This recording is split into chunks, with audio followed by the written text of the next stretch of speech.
This is the Lone Crater YouTube. We hope this video helps. You're starting by power cycling and confirming connectivity. Do this now.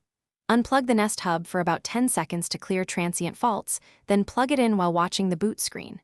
Meanwhile, make sure your phone is on the same Wi-Fi network and Bluetooth is turned on so pairing and setup commands flow smoothly.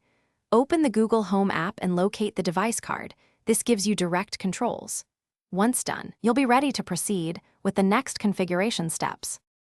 Now focus on the configuration that usually fixes persistent issues. If the hub still won't respond, perform a factory reset to remove corrupted settings. This clears everything but resolves most software hangs. After reset, use the Google Home app to verify the Wi-Fi SSID and re-enter the password so the hub joins the correct network. Mismatched networks cause most connection drops.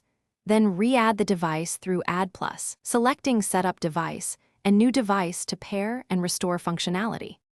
Finish by ensuring the hub is fully updated and on the right band.